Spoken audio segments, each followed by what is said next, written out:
Isang mapagpalang araw po sa ating lahat. Welcome po sa ating 365 Daily Devotion with Pastor Russell Ocampo. And yung topic po natin for today is ano ang kahulugan ng ipinanganak sa Espiritu?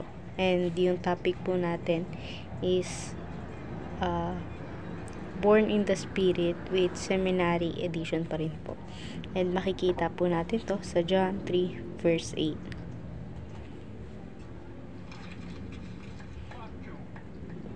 The wind blows wherever it pleases. You hear its sound, but you cannot tell where it come from or where it is going. So it's with everyone born of the Spirit. So sa Tagalog naman po,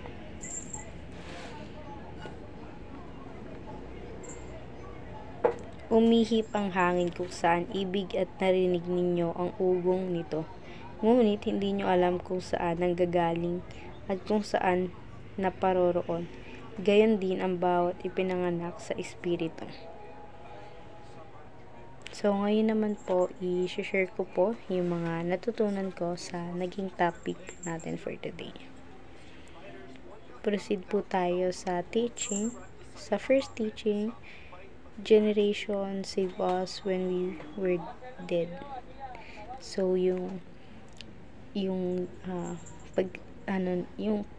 connection sa atin ng Panginoon, nagsimula siya nung iniligtas na tayo mula sa kamatayan ng ating sarili, hindi man physically but then spiritually and mentally, no, tayo nasa lowest na ng buhay na mayroon tayo. Doon niya tayo niligtas ng mga panahon na kailangan natin siya. Nasa tingin natin, patay na tayo ng panahon na yun.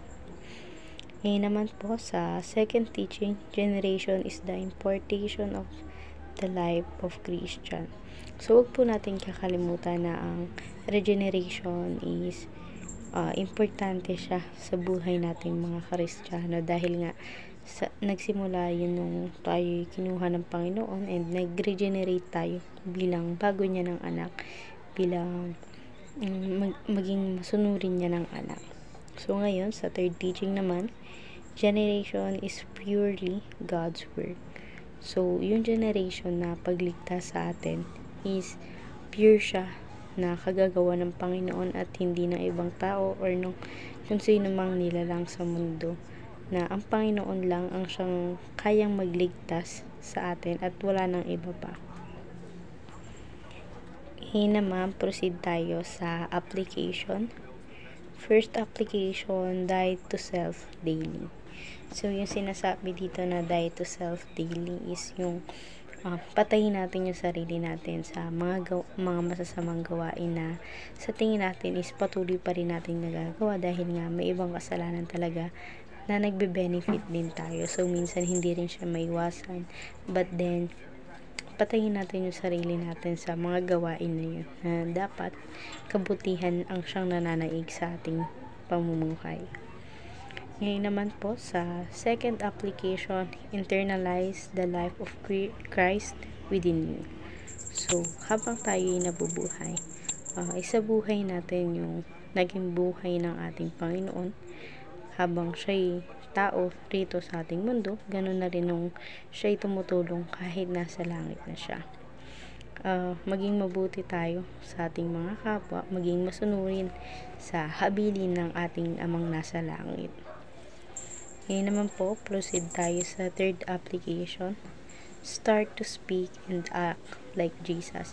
So, alam naman natin na si Jesus Christ, na anak na nagkatawang tao ng ating Panginoon, siya yung taong naging good example dahil nga alam natin na walang kasalanan si Jesus Christ nung siya'y nandito sa lupa.